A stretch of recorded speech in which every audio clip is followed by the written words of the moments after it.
Hello friends, मैं हूं सन्मय प्रकाश और आप देख रहे हैं यूट्यूब चैनल सरकार जॉब न्यूज़ और शार्प लर्निंग ऐप पर भी तमाम स्टूडेंट्स ये वीडियो देख रहे हैं।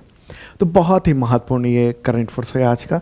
कई टॉपिक है, जैसे किस पड़ोसी देश में सेना प्रमुख को राष्ट्राध्यक्ष जैसा अधिकार मिल गया है, निरंकुश अधिकार मिल गया है। कोलंबो सिक्योरिटी कॉन्क्लेव वो क्या है और उसका मेजबान देश कौन है 2025 में। भारतीय अंतर्राष्ट्रीय फिल्म महोत्सव जो गोवा में आयोजित हो रहा है, उसका फोकस कंट्री कौन है। किस देश की आज़ादी की 50वीं वर्षगांठ पर राष्ट्रपति द्रौपदी मुर्मू पहुंची थी वहां गेस्ट के तौर पर। किन दो अफ्रीकी देशों में भारतीय राष्ट्रपति ने इतिहास में पहली बार यात्रा की है।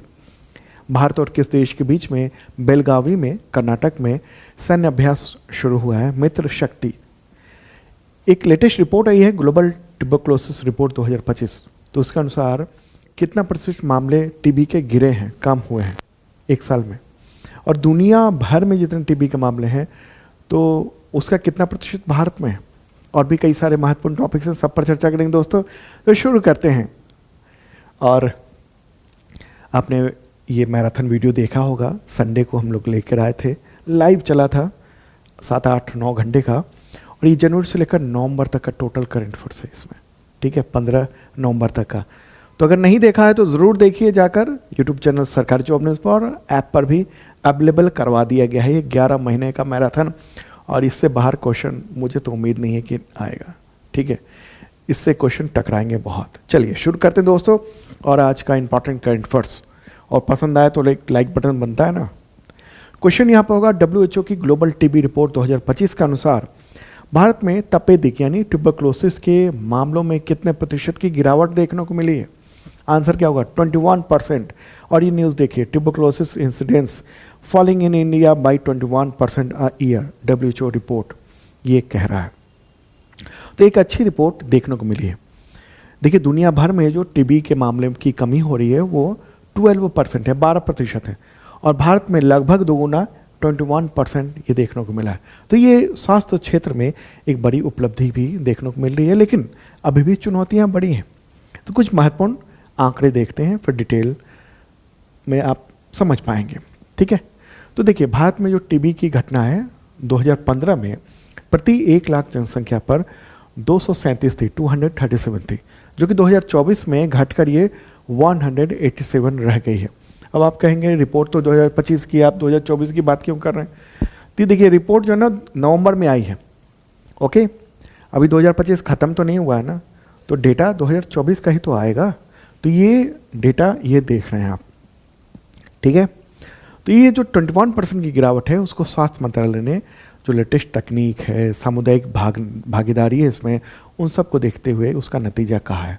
और ख़ास बात है कि WHO का जो एंड टीबी लक्ष्य है उसके अनुसार 2025 तक 50% की घटना में कमी लाने का लक्ष्य था, लेकिन भारत अभी उस स्तर तक नहीं पहुंचा है। ये एक महत्वपूर्ण बात भी है। इलाज का कवरेज में भी बेहतर सुधार हुआ है 2024 में, मतलब इस रिपोर्ट के अनुसार 2024 में टीबी के मरीजों में 92% जो मरीज मिले उनमें से 92% का इलाज पूरा हो गया, जबकि 2015 में ये मात्र 53% के आसपास हुआ करता था, ठीक है। यहाँ तक कि मॉर्टेलिटी रेट यानी जो मृत्यु दर है उसमें भी अच्छी खासी कमी देखने को मिली है। 2024 में ये मृत्यु दर में 28% की कमी देखने को मिल रही है, तो एक अच्छी बात है। तो ये है जो महत्वपूर्ण डेटा आपने देखा, ठीक है। लेकिन और भी अभी मतलब चुनौतियां बनी हुई हैं, इसमें खुशी होने की बात नहीं है, क्योंकि हमारा जो लक्ष्य है ना उससे अभी भी हम पीछे ही चल रहे हैं टीबी को ख़त्म करने के। अब सवाल यहाँ पर होगा कि भारत में कहाँ पर सबसे ज़्यादा टीबी के मामले हैं। तो इस रिपोर्ट के अनुसार, इधर रिपोर्ट ये है, इसके अनुसार उत्तर प्रदेश में भारत में टीबी के सबसे ज़्यादा मामले हैं। भारत में अगर देखेंगे तो उत्तर प्रदेश में, उसके बाद फिर महाराष्ट्र, फिर बिहार, फिर मध्य प्रदेश का स्थान आता है। अब सवाल यहाँ पर होगा कि टीबी क्या होता है। टीबी का पूरा नाम क्या है, ट्यूबरक्लोसिस है, और ये एक संक्रामक रोग है जो कि माइक्रोबैक्टीरियम ट्यूबरक्लोसिस जो एक बैक्टीरिया है उससे फैलता है। मुख्य रूप से फेफड़े को प्रभावित करता है, लेकिन शरीर के दूसरे हिस्से में भी, जैसे हड्डी, किडनी, दिमाग, पेट, इन सब में भी प्रभावित कर सकता है। और टीबी जो है ना वो हवा के माध्यम से फैलता है, मतलब संक्रमित व्यक्ति अगर सामने है, उसने खांसा, छींका, तो उससे भी बैक्टीरिया इन्फेक्शन फैला सकता है। ठीक है, और भारत में इसका जो इलाज होता है वो डॉट्स मॉडल के तहत होता है। डॉट्स का मतलब है directly observe treatment short course, 6 महीने का इलाज होता है। सरकार मुफ्त में इलाज मतलब करती है, दवाई देती है, लेकिन बीच में इलाज छोड़ने से MDR हो जाता है। MDR टीबी यानी मल्टी ड्रग रेजिस्टेंस टीबी का भी खतरा होता है। ठीक है, तो उसकी भी इलाज सरकार करती है। आगे बढ़ते हैं और अगला क्वेश्चन, महत्वपूर्ण प्रश्न यहाँ पर देखिए। WHO की ग्लोबल टीबी रिपोर्ट 2025 के अनुसार दुनिया के कितने प्रतिशत टीबी बीमारी के मामले भारत में हैं? आंसर का 25% मामले हैं। ठीक है, 25%, ये बहुत ही मतलब इंपॉर्टेंट डेटा आप देख रहे हैं। देखिए, दुनिया में जो टीबी के मामले हैं उसका भारत में 25% है, इंडोनेशिया में 10%, फिलीपींस में 6.8%, चीन में 6.5%, पाकिस्तान में 6.3%, नाइजीरिया में 4.8%, कांगो में 3.9%, बांग्लादेश में 3.6% ये पाया गया है। ये जो डेटा है वो महत्वपूर्ण आप देख रहे हैं। और भारत ने 2025 तक टीबी उन्मूलन का लक्ष्य रखा था, लेकिन अभी हम लोग पीछे चल रहे हैं, अभी काम करना और बाकी बचा हुआ है। अगला क्वेश्चन लेते हैं, भारत और किस देश के बीच में बेलगावी यानी कर्नाटक में संयुक्त सैन्य अभ्यास मित्र शक्ति 2025 आयोजित किया गया? आंसर का श्रीलंका। भारत और श्रीलंका के बीच में 11वां संस्करण है, बेलगावी में आयोजन किया गया है। ठीक है, तो ये महत्वपूर्ण बात आप देख रहे हैं ये। ओके, और ये इंडियन आर्मी ने ये वीडियो भी मतलब वो जारी किया है जो आप देख रहे हैं एक्सरसाइज का, और इसमें भारतीय सेना के राजपूत रीजेंट उसके टीम शामिल हुई है। इसमें मुख्य तौर पे मानव रहित जो हवाई प्रणाली है, हेलीकॉप्टर है, इन सब का उपयोग किया गया है। अब हम लोग बात करते हैं श्रीलंका के बारे में, क्योंकि श्रीलंका के साथ हम लोगों ने ये एक्सरसाइज किया है। ये रहा श्रीलंका, मैप के जरिए देख रहे हैं आप। इसकी राजधानी क्या है? 2 राजधानी है, एक श्री जयवर्धने पुरे कोट्टे है जो कि लेजिस्लेटिव कैपिटल है, यानी विधायी राजधानी है, और दूसरी है कोलंबो जो कि एग्जीक्यूटिव यानी कार्यकारी और जुडिशियल यानी न्यायिक राजधानी है। यहाँ के राष्ट्रपति हैं अनुराग कुमारा दिसानायके और प्राइम मिनिस्टर हैं हरिनी अमर सूर्या। अब आगे बढ़ते हैं और बहुत ही महत्वपूर्ण टॉपिक आ गया है, इंटरनेशनल रिलेशन जो टॉपिक है ना आपका, उससे जुड़ा हुआ है ये, तो ध्यान रखिएगा। पड़ोस का भी मामला है। प्रश्न यहाँ पर होगा, किस पड़ोसी देश में 27वां संविधान संशोधन हुआ जिससे वहाँ के सेना प्रमुख की स्थिति एक तरह से राष्ट्राध्यक्ष के समान हो गई है, अधिकार तो अकूत हो गए? आंसर होगा पाकिस्तान। और ये न्यूज़ देखिए, Pakistan grants lifetime immunity to president current army chief, मतलब दोनों को दे दिया है, आर्मी चीफ को दिया, प्रेसिडेंट को भी दे दिया है। केवल आर्मी चीफ को देते तो हंगामा मचता पाकिस्तान में, प्रेसिडेंट को भी दे दिया है। और ये न्यूज़ देखिए आप, द हिंदू ने क्या लिखा है, हेडिंग है द फील्ड मार्शल्स नेशन, मतलब फील्ड मार्शल का नेशन है ये, आसिम मुनीर। इसमें लिखा गया है कि पाकिस्तान ने इन दिनों बड़े आर्थिक बड़े राजनीतिक उथल पुथल से गुजर रहा है। पाकिस्तान को दुनिया उन देशों में गिनता है जहां पर सेना सिर्फ एक सुरक्षा संस्था नहीं है बल्कि राजनीतिक शक्ति की धुरी भी है। 1947 में पाकिस्तान को आज़ादी मिली और उसके बाद से अब तक पाकिस्तान में लगभग 33 वर्षों तक 33 ईयर तक सैन्य शासन के अधीन रहा है वो पाकिस्तान। अधिकांश लोकतांत्रिक अवधियों में भी, मतलब वहाँ अगर सरकार बनी भी है तो सेना का प्रभाव बहुत ज़्यादा रहा है। और अब नवंबर में संवैधानिक संशोधन किया गया 27वां, और इसके ज़रिए सैन्य प्रभुत्व को न केवल औपचारिक बना दिया गया है बल्कि संवैधानिक संरक्षण भी प्रदान कर दिया गया है।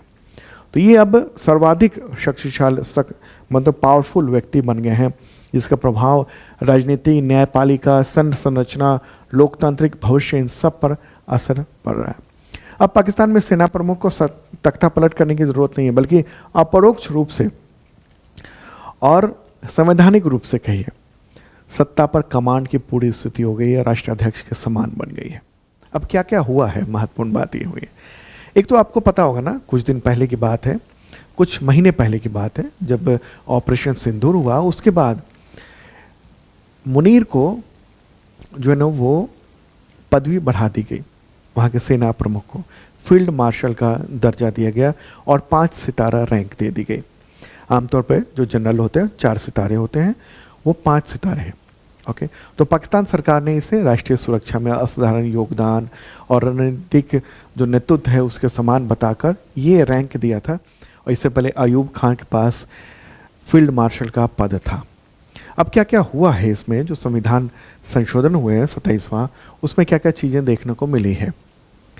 देखिए, नवंबर में अभी संविधान संशोधन किया गया और इसमें क्या किया गया, जो फील्ड मार्शल है ना, उसको चीफ ऑफ डिफेंस फोर्सेस यानी CDF का पद दिया गया है। अभी ये सिर्फ पाकिस्तान के आर्मी चीफ ही नहीं है, बल्कि चीफ ऑफ डिफेंस फोर्सेस बनाए। और भारत में भी होता है, जैसे CDS होता है, चीफ ऑफ डिफेंस स्टाफ, वहाँ पर CDF है। तो भारत में जो चीफ ऑफ डिफेंस स्टाफ है ना, वो मतलब उतना शक्तिशाली पद नहीं है। मतलब वो सीधे सेना को नहीं ऑर्डर दे सकता है तुम मूव कर जाओ यहाँ पर, तुम ऐसा कर दो, ठीक है। भारत में बस निगरानी भर की स्थिति है CDS की, बहुत ज़्यादा अधिकार नहीं है, ठीक है। लगता है कि वो तीनों सेनाओं के ऊपर हैं, लेकिन एक्चुअल में तीनों सेनाओं के जो प्रमुख है ना, वो अपने आप में इंडिपेंडेंट व्यक्ति हैं, ठीक है। भारत की बात हो रही है, लेकिन वहाँ पर देखने को क्या मिल रहा है, वहाँ देखने को मिल रहा है कि वो जो चीफ ऑफ डिफेंस फोर्सेस है वो तीनों सेनाओं का प्रमुख हो जाएगा। तो ये पहले से ही शक्तिशाली है वहाँ की सेना, अब और प्रमुख शक्तिशाली बना दिया गया। नेशनल स्ट्रेटजिक कमांड की वो इनको की कमान दे दी गई है। पाकिस्तान का जो परमाणु हथियार है, मिसाइल कमान है, रणनीतिक संपत्तियां हैं, उन सब का नियंत्रण इसी के होगा। यानी न्यूक्लियर चेन ऑफ कमांड की भूमिका भी मुनीर के हाथ होगी, ठीक है। और क्या महत्वपूर्ण बात है कि फील्ड मार्शल को आजीवन कानूनी सुरक्षा दे दी गई है। इसमें प्रावधान जोड़ा गया है कि इस अधिकारी के खिलाफ अभियोजन यानी कोई भी जो कानूनी कार्रवाई है, गिरफ्तारी, ये सब नहीं होगी, और अगर होगी तो अत्यंत विशेष परिस्थिति में।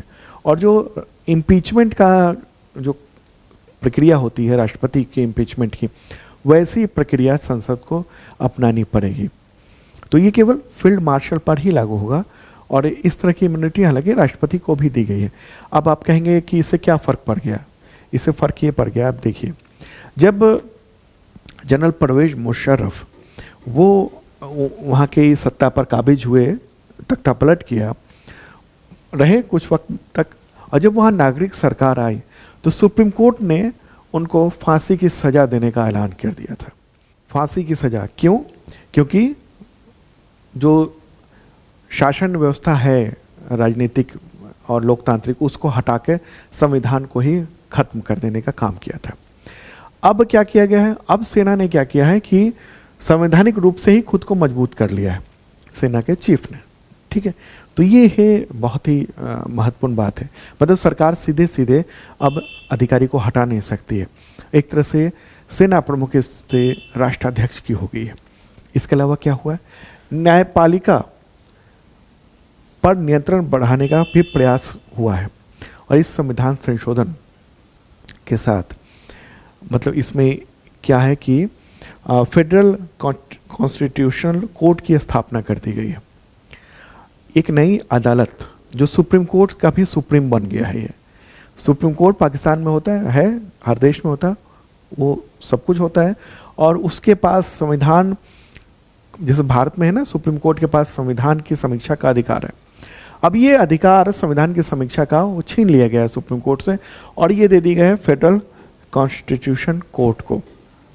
अब सुप्रीम कोर्ट वहाँ के केवल दीवानी और फौजदारी मामले ही संभालेगी, जबकि फेडरल कॉन्स्टिट्यूशन कोर्ट जो है ना, वो संविधान के मामले देखेगा।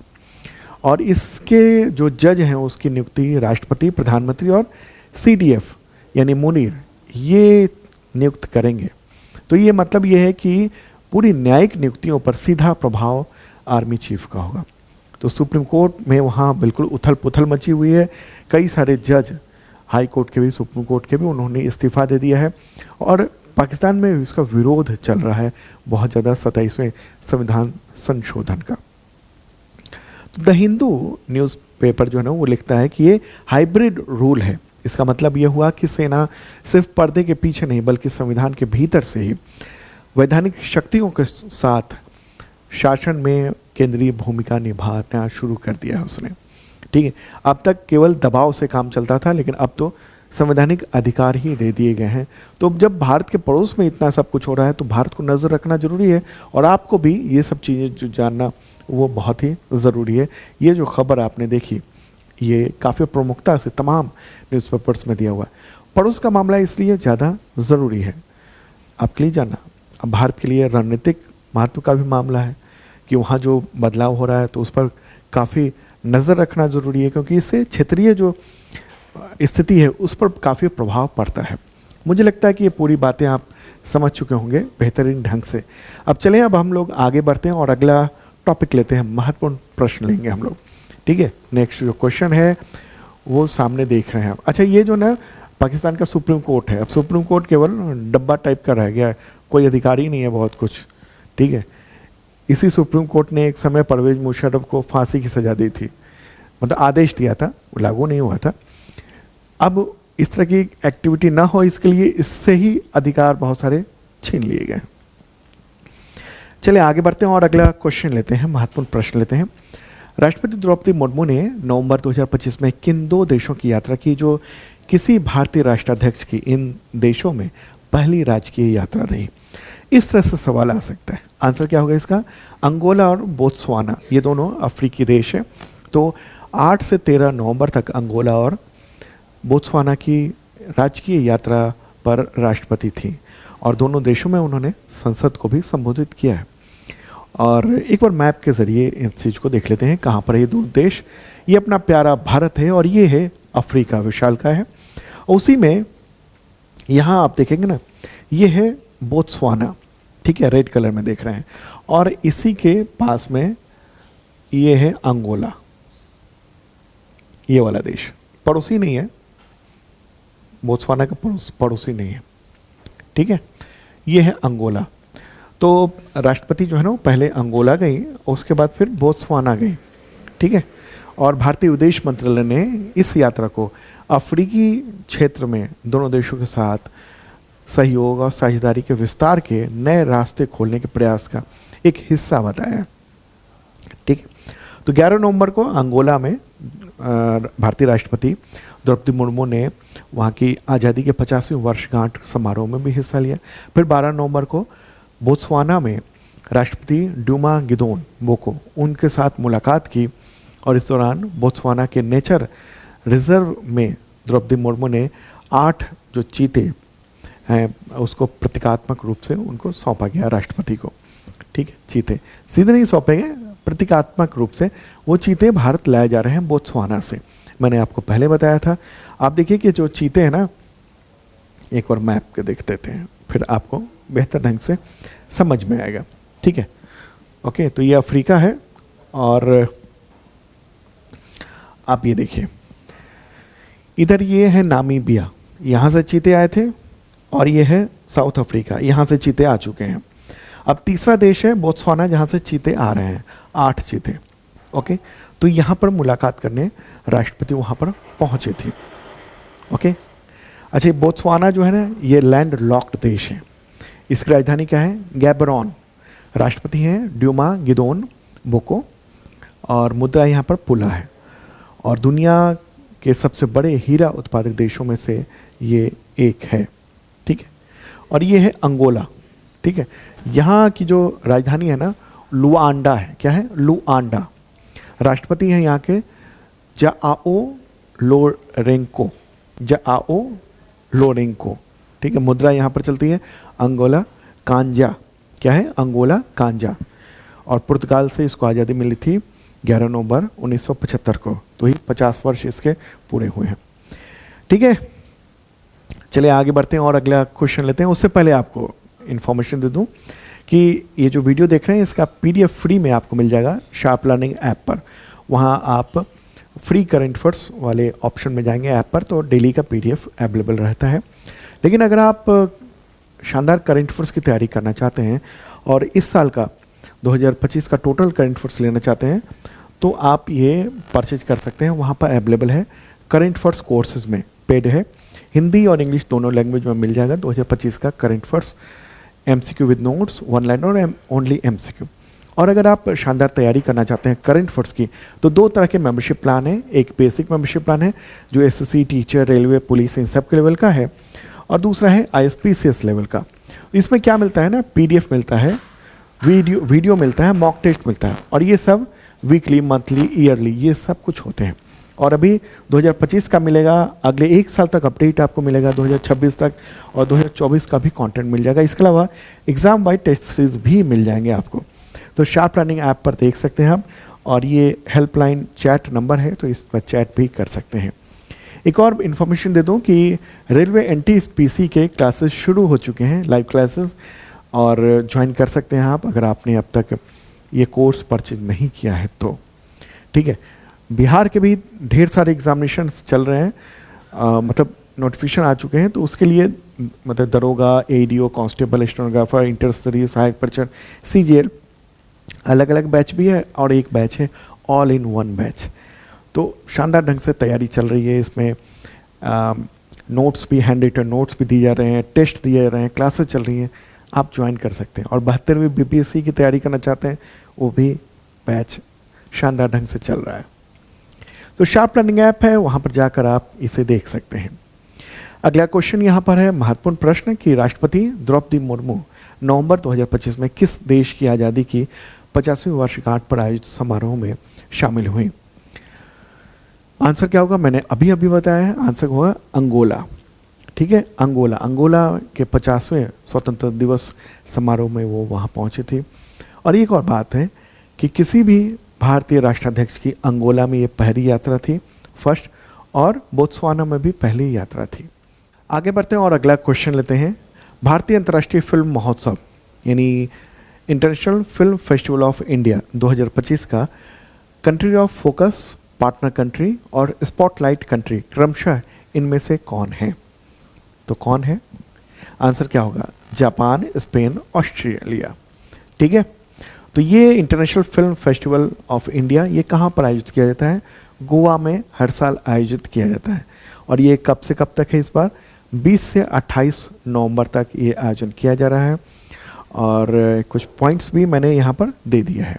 ठीक है, और इस बार की थीम क्या है? थीम है रचनात्मकता और प्रौद्योगिकी का संगम।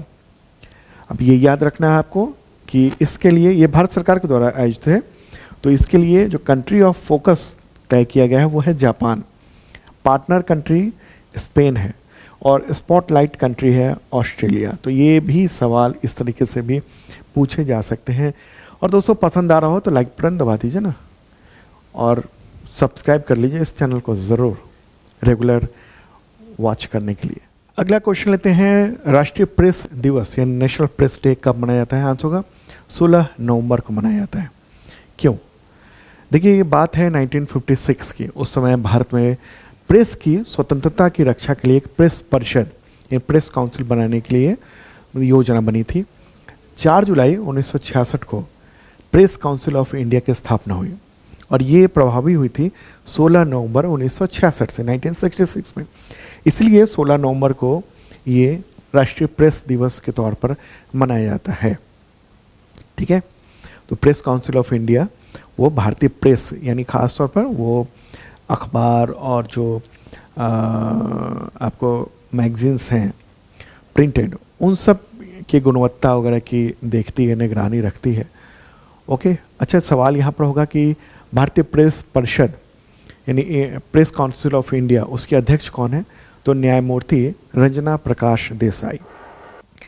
चलिए आगे बढ़ते हैं। कोलंबो सिक्योरिटी कॉन्क्लेव यानी CSC 2025 का मेजबान देश कौन है? आंसर होगा भारत है। कब से कब तक ये आयोजन हो रहा है? 19 और 20 नवंबर को हो रहा है। और इसमें NSA डोभाल ने यानी अजित डोभाल ने बांग्लादेश के जो वहाँ के NSA हैं उनको भी इनवाइट किया है, वहाँ के राष्ट्रीय सुरक्षा सलाहकार को। ठीक है, तो ये इसमें क्या होता है ना, कोलंबो सिक्योरिटी कॉन्क्लेव या हिंदी में कहते हैं कोलंबो सुरक्षा सम्मेलन, ये क्षेत्रीय सुरक्षा समूह है। और इस मीटिंग की जो पार्टिसिपेशन है ना, वो सदस्य देशों के जो NSA हैं, नेशनल सिक्योरिटी एडवाइज़र, वो करते हैं। ठीक है, तो इसको इस तरीके से समझिए कि ये एक क्षेत्रीय सुरक्षा समूह है। अब इस मैप के ज़रिए आप चीज़ों को समझिए। ये हिंद महासागर है ना, तो इस क्षेत्र में समुद्री सुरक्षा बेहतर हो इसके लिए बनाया गया था। इसको 2011 में शुरू किया गया था। इसे कुछ पॉइंट्स मैंने यहाँ पर दे दिया है 2011 में। और ये त्रिपक्षीय था, यानी इसमें भारत, श्रीलंका और मालदीव थे। 2021 में चौथा जो मेंबर बना वो मॉरिशस बना, और फिर 2024 में 5वां सदस्य बांग्लादेश बन गया था। ठीक है, तो ये है। और इसका मुख्य रूप से मुद्दे क्या हैं?